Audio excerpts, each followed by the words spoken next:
Blockbuster, the winner of Adweek's Creative Podcast of the Year, returns. Film is a hobby, not a career. I know, Dad. James Cameron? James Cameron. A movie for your ears. James Cameron. What, me? No.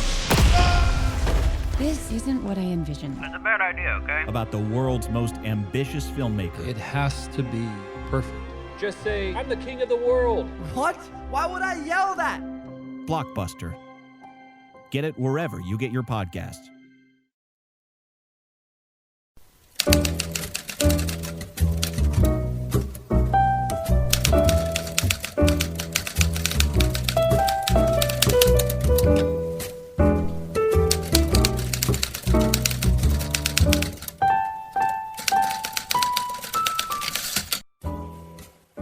Well, hello everyone, and welcome back to the Shelved Film Podcast.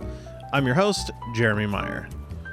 It's been a while since I've posted an episode, and I feel like that's kind of the running joke of this podcast is every time I do an episode, I'm like, hey, it's been a while, hasn't it?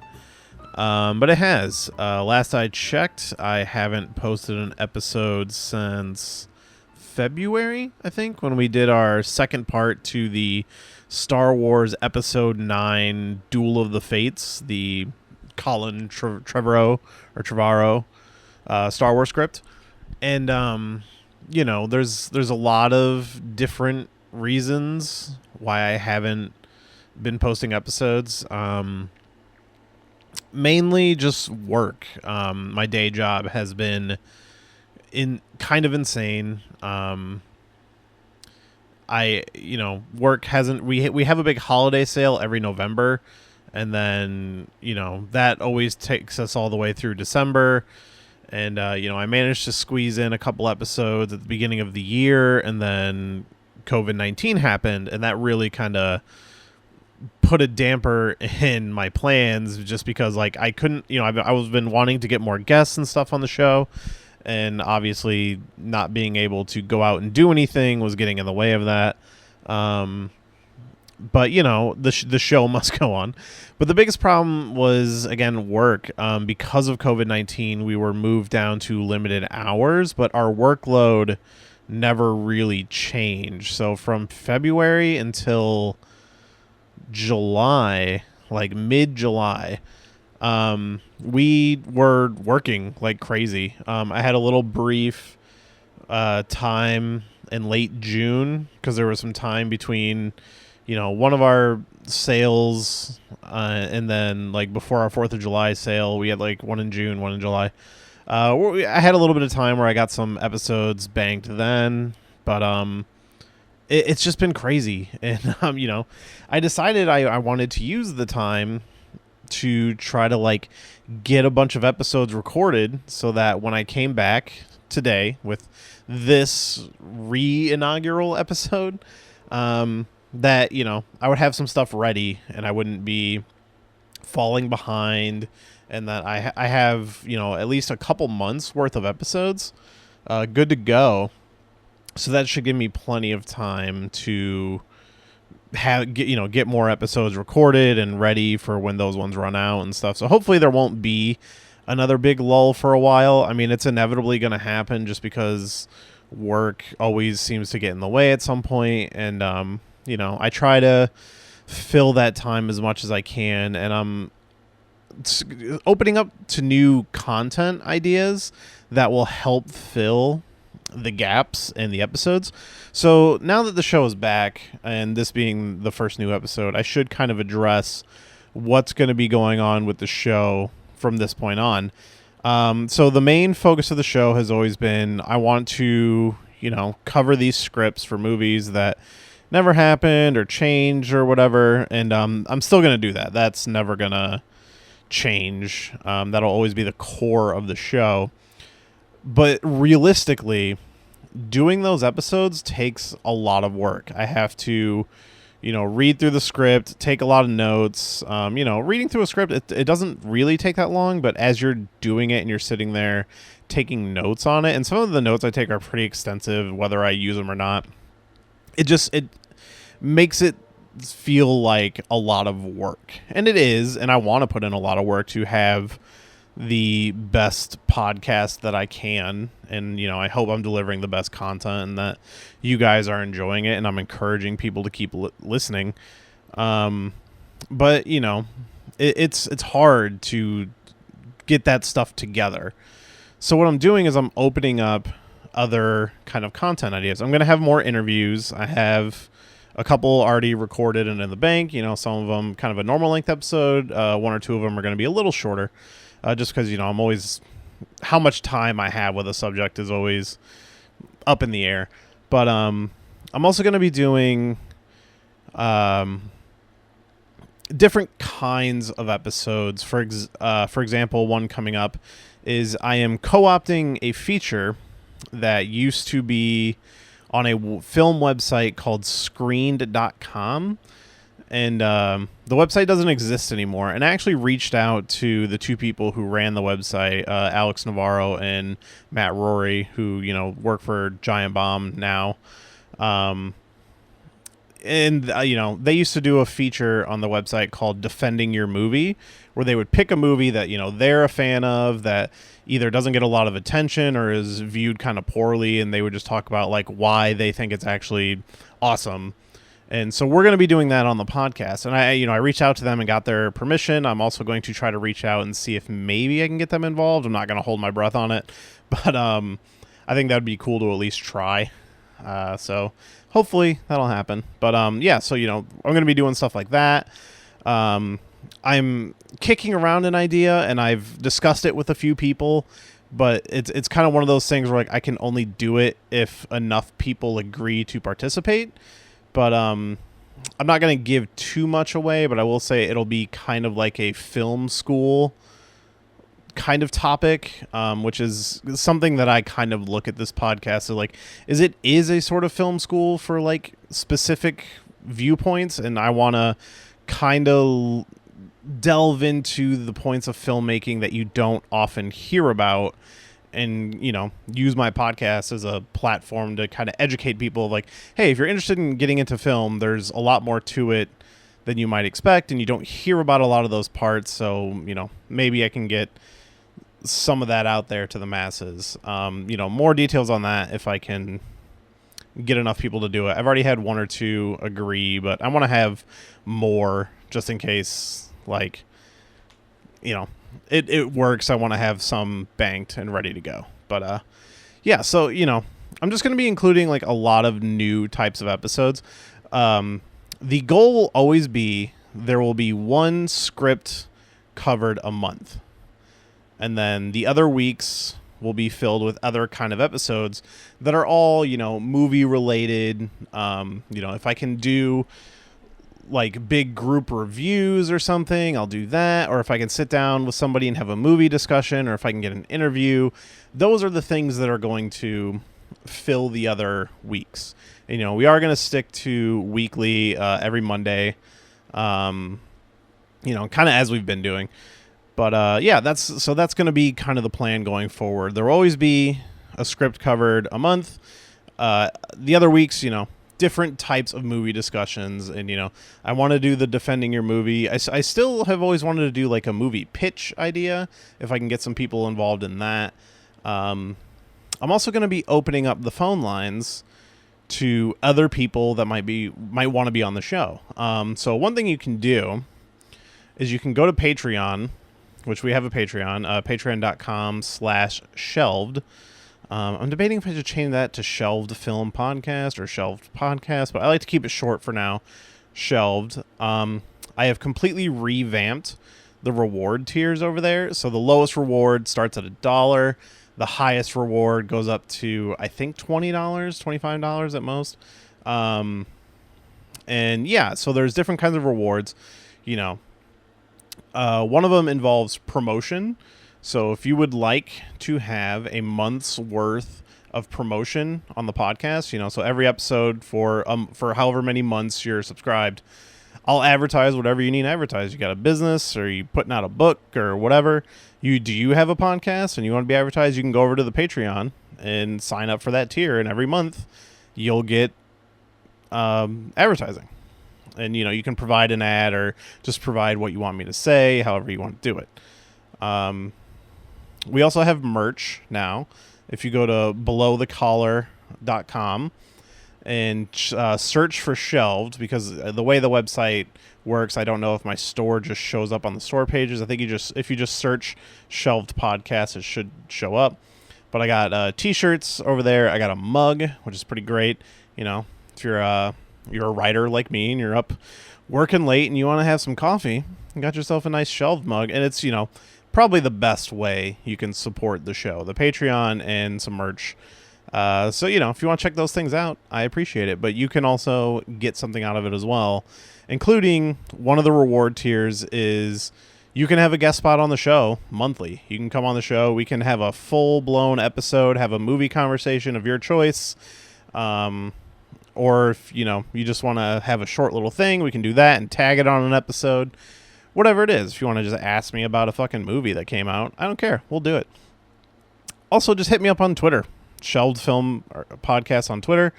I think it's just Shelved Podcast on Twitter. So hit me up on Twitter or Instagram at Shelved Podcast. And, find all the information there. Links to the Patreon, links to the merch page. It's all on there. Some of it's in my tag tweet. Some of it's in the profile. You can also just hit me up on Twitter if you want to come on the podcast. Maybe I'll be generous enough to accept it. Maybe you can go around that Patreon, and if you got something interesting enough, maybe we can do it. Or if you can even set me up with an interview, even better. You can also email the show at shelvefilmpodcast@gmail.com. Just any questions, comments, scripts, whatever. But do keep an eye on that Patreon. I am going to be running polls for script choices and stuff like that. And I know this intro is going very long, but it's been a while since I've been on the microphone, and I just, needed to get some of this stuff out there. And you all need to know what's going on. So those are your ways if you want to support the show. Also, I just had something, and now I've lost it. So why don't we just get into our script. If there's anything I think of, I will bring it up at the end of the show, because I swear I had something else. It's a lot of announcements. I'm just trying to get all my ducks in a row. So today we're going to be talking about a script that I've been wanting to talk about for a little while now. I've been sitting on it. I finally forced myself to read it. And as you can tell from the title of the episode, we're going to be talking about the script for the reboot of Mortal Kombat. Now, I do want to get this out there. This is something I debated on even covering for a while, because I generally don't like to cover scripts for movies that are coming out, because this is a movie that is coming out. I will say the script is dated for, I think, 2016. The writer on the script is the credited writer for the movie that's about to come out. I think next year, God willing, if COVID and everything works out, we could be seeing this movie next year. I think it's January of next year, but we'll see how that goes. So I could say, I do want to warn, there could be potential spoilers for that movie. And this is generally why I usually wait until either the day it comes out, or the day, or if, the movie gets canceled, or if it's been out for a while. I like to wait just so I don't run any kind of risk. But in doing my research, I saw that the writer for the movie, Greg Russo, I believe that's his name, he said that they finished rewriting the script in 2019. This script is dated 2016. So there's a good chance that some of the stuff in this script could be in that final movie, although I kind of hope not. But it could also be completely rewritten and unrecognizable.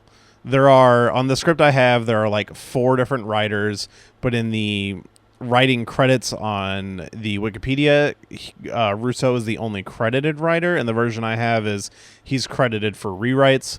So if he's the only credited writer, it's either A, they don't have all the information of what's actually going to be on the credits of the movie, or B, they rewrote enough of the script that he is the sole credited writer, because due to like Writers Guild rules, it's like whoever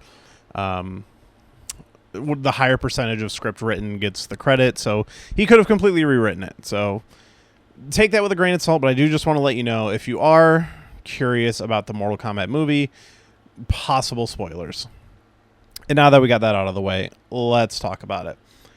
The original Mortal Kombat movie came out in 1995 and was the first successful video game movie. I think before that was the Super Mario Brothers movie and Double Dragon, which are not good. Oh, and Street Fighter, I think, actually came out the year before. And all of these movies have their fans for one way or another. I personally enjoy all of these movies, but not because I think they're good. They're all, kind of bad and silly, but they're fun, in my opinion, in specific ways. And, Mortal Kombat, I think, was the first one to kind of nail it. And honestly, in my opinion, is still the best video game movie to date. I do believe there are good video game movies, and it's a topic that I have a lot of affinity for. I love video game movies. They're like a guilty pleasure of mine. Even the ones I hate, I kind of have a love-hate relationship with some of them. And just to give like a quick top 5 video game movies, and this is me personally, and people can say I'm wrong, that's fine. But for me, Mortal Kombat's at the top. I'm going to go ahead and throw Detective Pikachu at number 2, because that movie's fucking fantastic and adorable, and it makes me happy every time I watch it. Number 3, I'm going to throw Silent Hill on there, so I think it's pretty good. Number 4, we will do Assassin's Creed, which I think is one I will get the most pushback on, because everybody seems to say that movie sucks and it's terrible and blah, blah, blah. I think that movie's fucking good. And, there's definitely some clunkiness to it, but I would love to cover that movie in some sort of significant way one day, just because I think it's actually really good. Number 5, I could throw Prince of Persia on there, but I actually think it's the new Tomb Raider movie, the Alicia Vikander, is that how you say her name? The reboot of Tomb Raider, which apparently is getting a sequel, which I am super excited for. I think that movie is actually really good and stays pretty true to kind of the new style of Tomb Raider. Yeah, I really like it. Want to see more of it. So Mortal Kombat, it's always been a favorite of mine, and I recently, if you don't follow me on Letterboxd, which is a social media app that just tracks the movies you watch, where you can rate and review movies, and if you're following friends or friends are following you, they can see what you've been watching and keep track of it. You can write a review on a movie, you cannot write a review. The Mortal Kombat movie, I rewatched it a week ago, and I gave it I unapologetically gave it a 5-star review, because while it's not a fucking masterpiece, it's not Mad Max Fury Road or whatever, that movie knows exactly what it is and only does what it needs to do, and I think it 100% accomplishes its goal on every front. The only thing I will kind of say about that movie is there's some bad CG. It's goofy, but it knows it's goofy. It's supposed to be goofy. It doesn't take itself too seriously, but it takes itself just seriously enough. Every second of that movie that's on screen is 100% in service to that movie. There's no wasted time. The cast is excellent. A lot of the fight scenes are very good, are fun. The music is incredible for both of those movies. The sequel is a very bad movie, but I love the sequel in some ways. And I'm actually working on some YouTube content, and that movie is going to be the first subject of my first YouTube video. So keep an eye out for that if I ever get the editing done. But yeah, it's perfect to me. I love that movie. And, Mortal Kombat for me it's very important to me personally as a video game. I grew up with my friends and me playing a lot of Mortal Kombat we mostly played the Sega Genesis versions, then later the versions on PlayStation, like Mortal Kombat Trilogy and MK3. And there was this, I come from a very small town. It's 2,000 people. And for a little while, we had this place called the Peanut Gallery, which is a place where you could go there. And the things that we would do is they had these, I think $5 bags of, you buy, it's like a paper bag, and inside it has like 2 packages of like basketball cards, because that's what this place was, is it was like a sports card place, but they also had other entertainment. Like it was the first place I ever played a Sony PlayStation. They had like a little renting area where you could go over there and play like Twisted Metal in the corner or whatever. You would just rent time. But they also had a Mortal Kombat machine. And so that was kind of like one of my first interactions with Mortal Kombat on an arcade cabinet. And then eventually I had, the first 2 games for Sega Genesis. And like Mortal Kombat 2 was still like my all-time favorite game. And, I played Mortal Kombat 11 currently like every day when I come home from work. So, the movies, the TV show, the live-action TV show, Mortal Kombat Conquest, I have a signed copy from Ming the wrestler because he did an appearance on that show. And so to me, that's really funny. The web series, I own every fucking Mortal Kombat video game. The comic books, I love this shit. It's dumb and it's like overly violent, but I love it. It's fun. And I really look forward to a new Mortal Kombat movie, and I've been wanting one for a while. And, we are going to get one. They filmed it, it's coming. But let's take a look at this script. So in the beginning, it opens up on a gladiatorial battle in a coliseum. And, we got 2 guys just fucking each other up until one dude rips off his opponent's head. So right away, we're getting into the gratuitous violence, which is something all the Mortal Kombat movies before have been PG-13. I think the web series did R-rated stuff, but, right away, we're getting fatalities. So then the winner is taken. He's led by a cloaked figure to a clock tower that's full of fighters from all different parts of the world and like different empires. And then we meet Raiden, Lord Raiden, God of Thunder, who is collecting all of these fighters, and they all have medallions that glow. And, the Mortal Kombat Dragon medallion. And then I assume this is where we would get our big title smash. Bam, Mortal Kombat.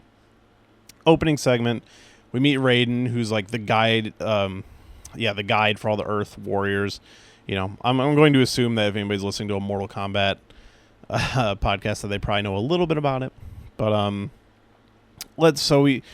we then jump to modern day Philly, which Philadelphia is like, okay, I guess we're gonna take a Mortal Kombat to Philadelphia.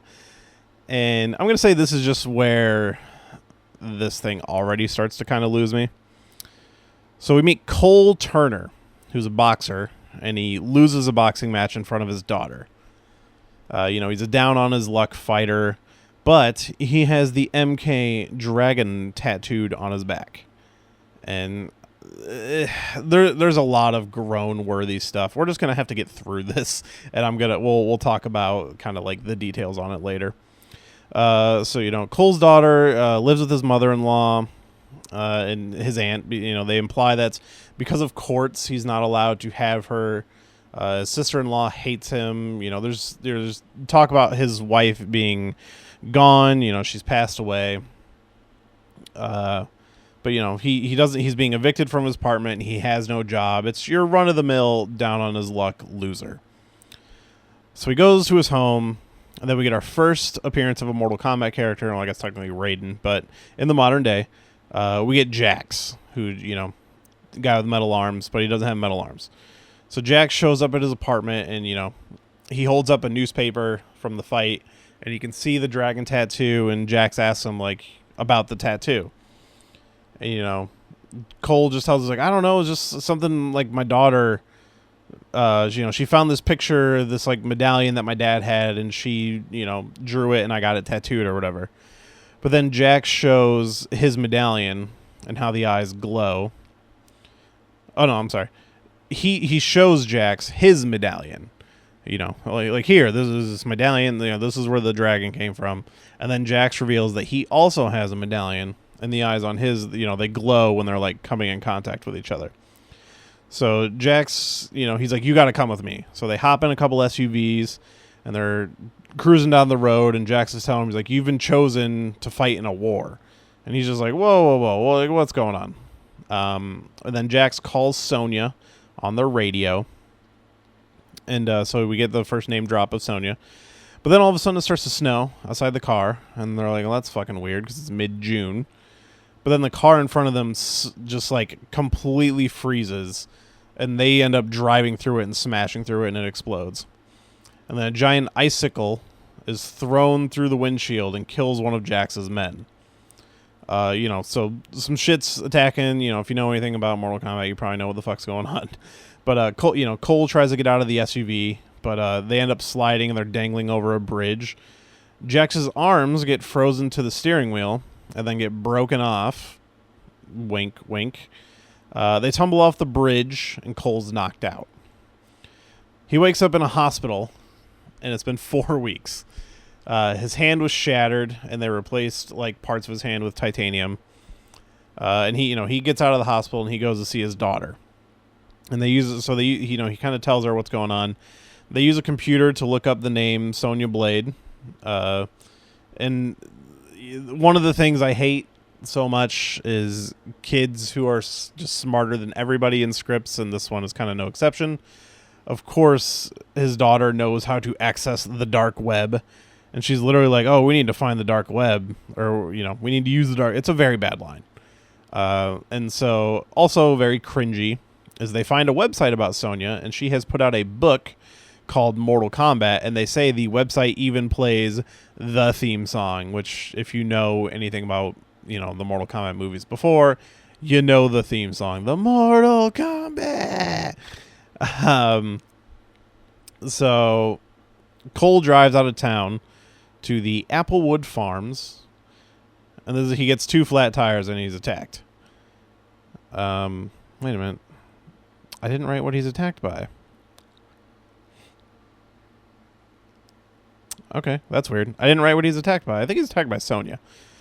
So we meet Sonya and Kano, which, again, if you know anything about Mortal Kombat, Sonya and Kano would not be hanging out. Which is the first of the script kind of just throws in characters but doesn't stay true to their character, which there's going to be a lot of. They clearly know nothing about what's going on. Sonya is essentially portrayed as a conspiracy theorist, so she's not. So the setup here is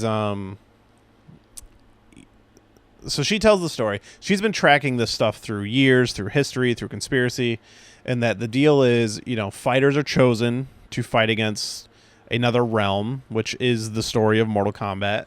This realm is called Outworld, and the fighters are chosen through blood, either through your bloodline or by killing somebody who is chosen, and your symbol of being chosen is the dragon medallion.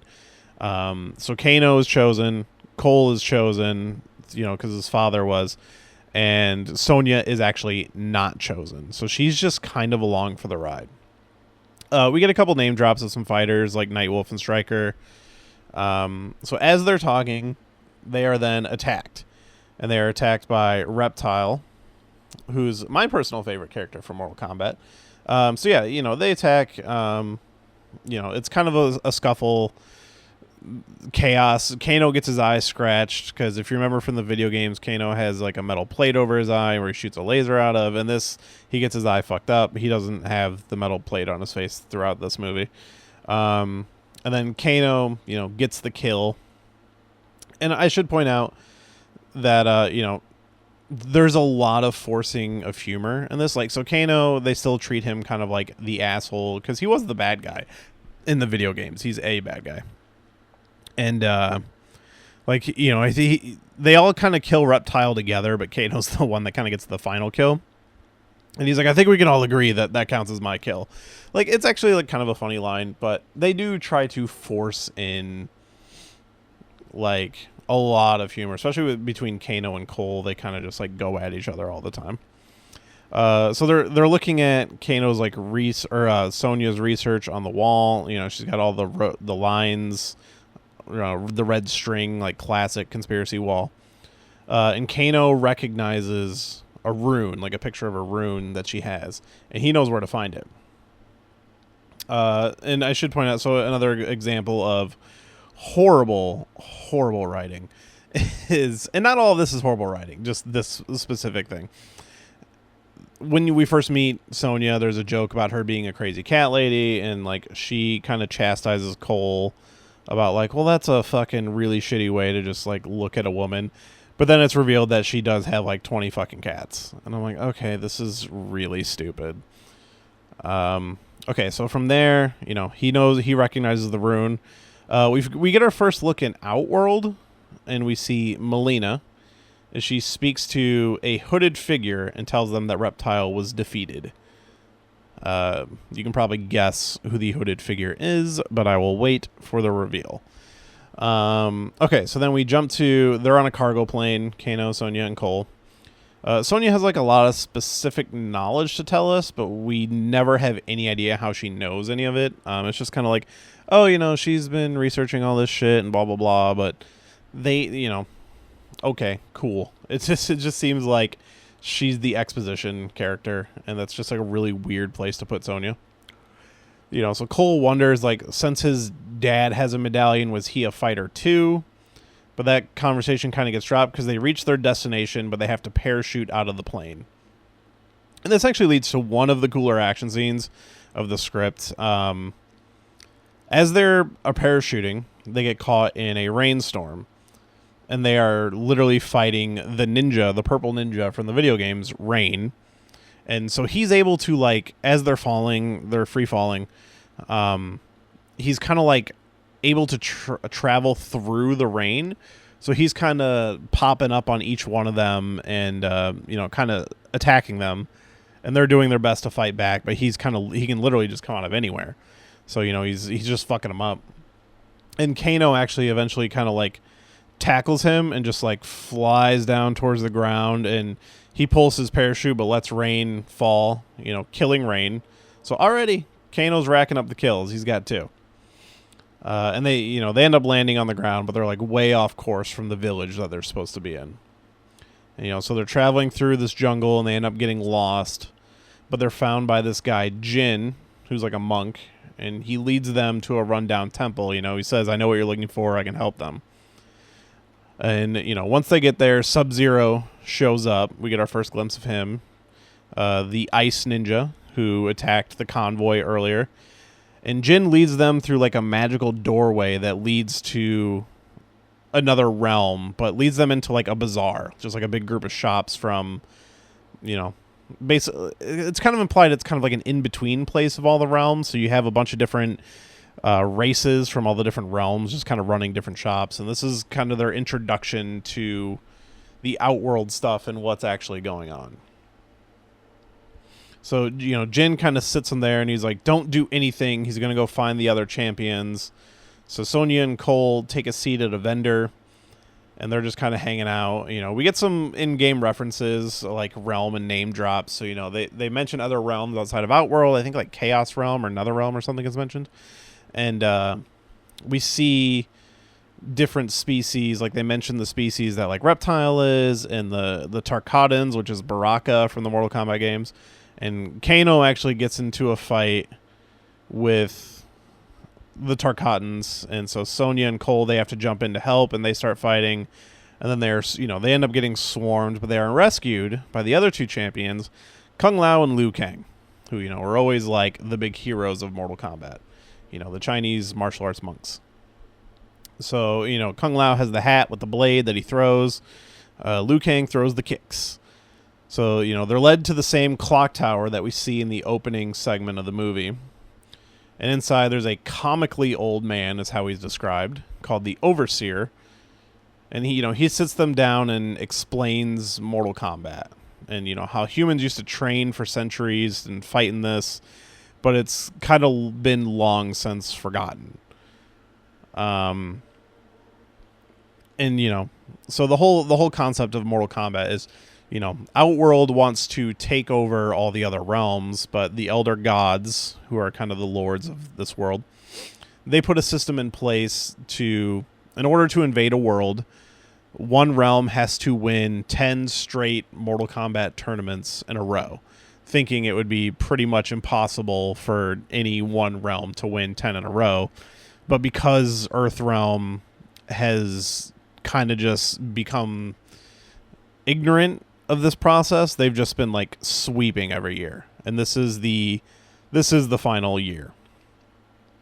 So Kano thinks that the old man is Raiden, who's Raiden is said to have been abandoned them.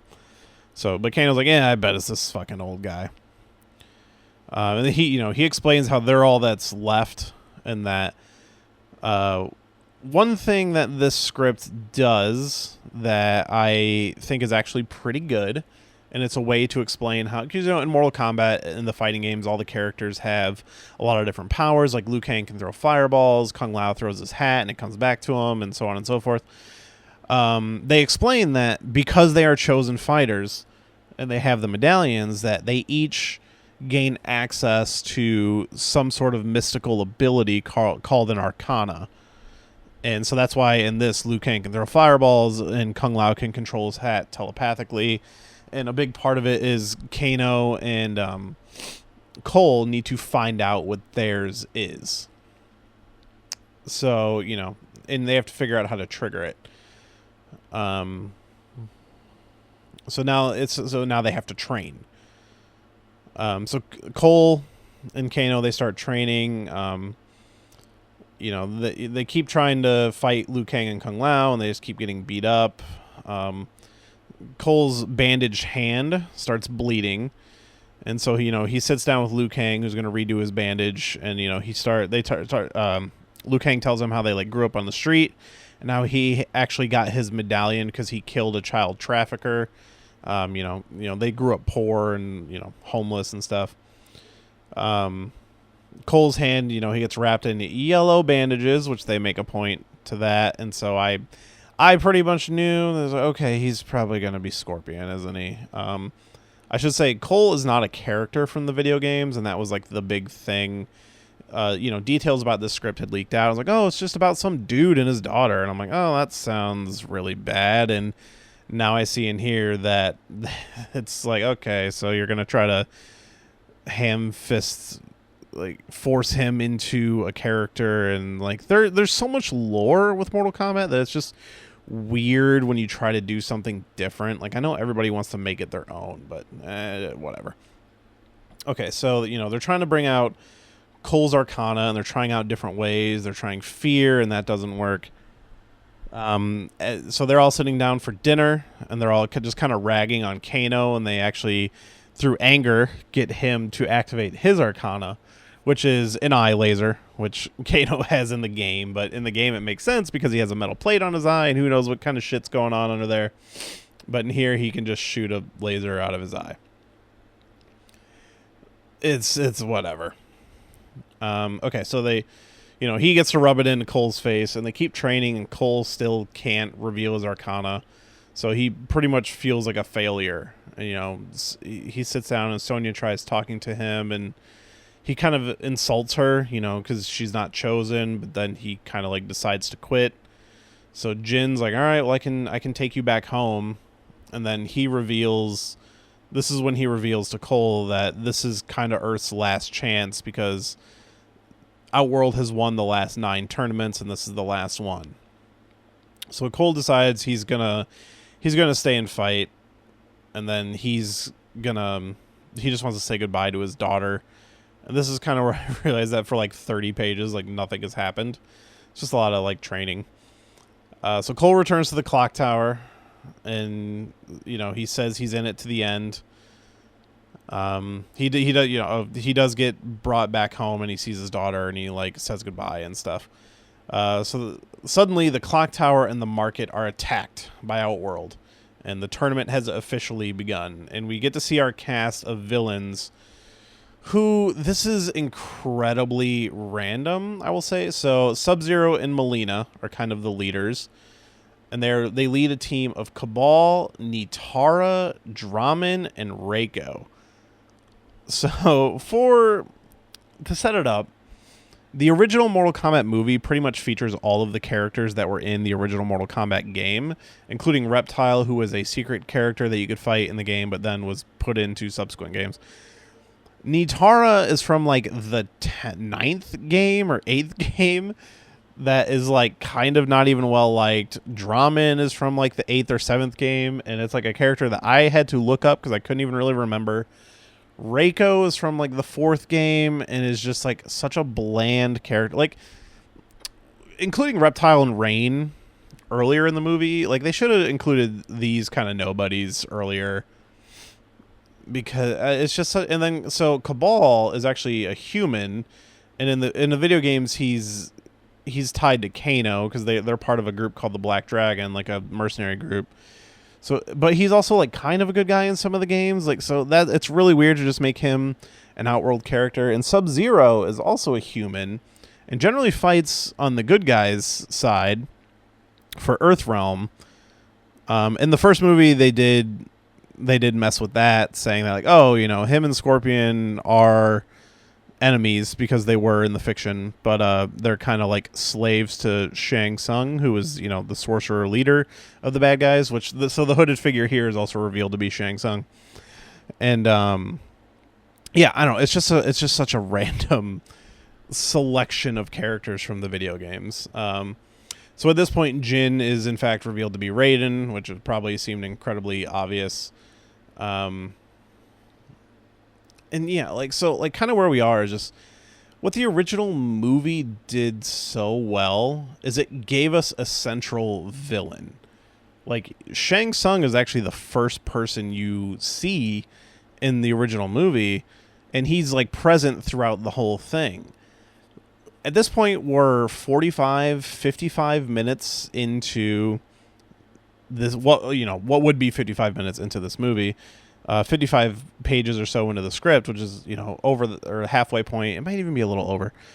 And we're just now meeting our villains. Like, as far as we fucking know, Kano could be the villain of this script at this point. You know, usually all of your characters are kind of introduced in the first 10 minutes of a movie, but here we are an hour in, and we're finally seeing our villains, and it's just a little rough. It's like, I don't know who they're going to be fighting until like halfway through the movie. It's just like, how are you supposed to get invested in that? But anyways, we're here. The tournament begins and the fight begins. And one thing I will say is I do kind of like how it is just kind of a battle royale. It's not like, oh, you know, we're going to have individual fights and you're going to meet here. And it's just, no, they just go at it. And it is what it is. So Cabal attacks Kano, and Cole tackles them both through one of these doorways that kind of lead, you know, there's all these doorways that lead all over the realm. And they end up in the Louvre in Paris, which is that museum with a giant glass pyramid. So they're fighting inside there. Sonya tries to follow through the doorway, but she just ends up in some swamp instead. And, you know, Molina's there, so she's fighting Molina. Liu Kang and Kung Lao very quickly kill Reiko, and then they are separated by Nitara and Draman. So, you know, everybody's kind of paired off. Molina notices that Sonya isn't a chosen fighter, so she just kind of leaves her and just, like, you know, ignores her. Kung Lao is fighting Nitara in the clock tower, and he actually, as they describe it, buzzsaws Nitara's face and then bisects Draman to save Liu Kang. So, you know, his bladed. He, you know, I believe he throws it into the ground and it's spinning, which is actually a fatality he does in the game, and then, like, pulls Nitara's face through it, so, like, cutting her in half. And then he literally just, like, yeah, comes and slices Draman in half. So, you know, already they're kind of, like, mowing down a couple of these guys. So we cut to back in the Louvre, and Cole grabs, like, some medieval sword. And, you know, Cabal is has super speed. He's basically like the Flash. And he's, you know, been kind of beating them down. But he ends up cutting Cabal's breathing tubes because, you know, he wears a mask. And he pops a couple of grenades. And then, you know, they end up blowing up Cabal. And Cole and Kano jump back through a doorway into the marketplace. And everybody's kind of regrouped. So Sub-Zero starts attacking. And they all end up being knocked through another doorway, and they're on, like, a cliffside over the Atlantic Ocean. Because Raiden talks about how these doorways can kind of, like, they shift all the time and they lead to all these different places. So Raiden finally appears to them, and as Sub-Zero begins attacking again, Sub-Zero creates, like, a wall of ice between them, and he freezes and shatters Kung Lao, killing him. So, you know, One of our heroes is down, which I always appreciate. I always appreciate when good guys can actually lose members of the team. And so all 4 of the fighters left. They all just start fighting him at once. Raiden tells them they can't win without Kung Lao because he was their best fighter, and they should run away and hone their skills because the tournament kind of goes on until, whenever, until there's only nobody left. But Cole says that they had Sub-Zero on the run and that they can win. And that's when we get our next video game character, Goro. So we see Goro on like a cliff, and he jumps down, and they all try to fight him together, and he just like kind of destroys them all. So Raiden then teleports them away, everyone except for Cole, and he ends up going back through a doorway and ends up back in front of his daughter's house, and Goro also gets through. So it's Goro and Cole in like this suburb with Goro, like, he's going to go attack his daughter. So Goro just like beats the shit out of him, and like they do imply that he can take a beating. So, and then Goro sees his daughter who comes out on the porch, is kind of like, oh, what's going on? So Goro's like, all right, well, I'm just going to go kill her. And he's laughing. And then this infuriates Cole, and he's finally able to release his Arcana. And he is, in fact, Scorpion. So he throws his spear, and it punctures Goro's chest. And, he does the whole get over here, and he pulls out Goro's heart, and Goro dies. So now we're down to Molina and Sub-Zero. So Sub-Zero and Molina show up for the final combat. And, it's described as like a fairly epic battle. Like the fight scene here is actually described really well. I didn't take a lot of details, but trust me, it's awesome. And Kano ends up being fatally injured by Molina. There is a really dumb joke where he pulls off Molina's mask, and you see her mouth is all fucked up, and he's like, I'd still hit it, or whatever, because Kano pretty much exists to be comic relief in this. So Kano, he's like dying, and he tells Sonya that you need to kill me so then you can have my medallion, and she does, which it actually that's kind of a cool moment. So Sonya ends up fighting Molina and like immediately beats the shit out of her and kills her, and she blasts an energy blast through her mouth, which, like in the video games, Sonya shoots these like pink energy waves, and she pretty much figures it out right away, and she, kills Molina, and Cole just kind of like jokes like, oh, well, you fucking figured it out fast. So now it's just down to them two, and they all fight Sub-Zero, Liu Kang, Sonya, and Cole / Scorpion.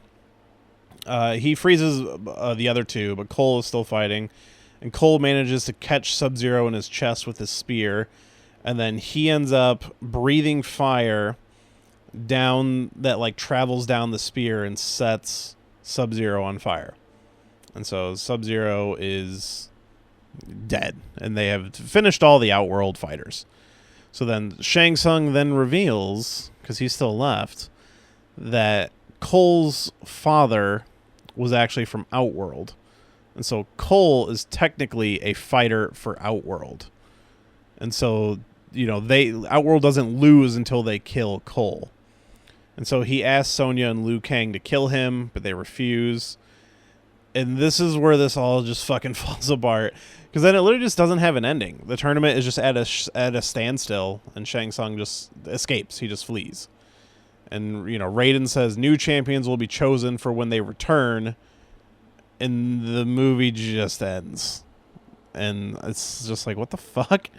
So there is a post-credit scene, which is interesting, because this is the first movie I've ever read that had a post-credit scene listed in the script, and I always wondered how that was done. It's literally just like some credits and then post-credit scene.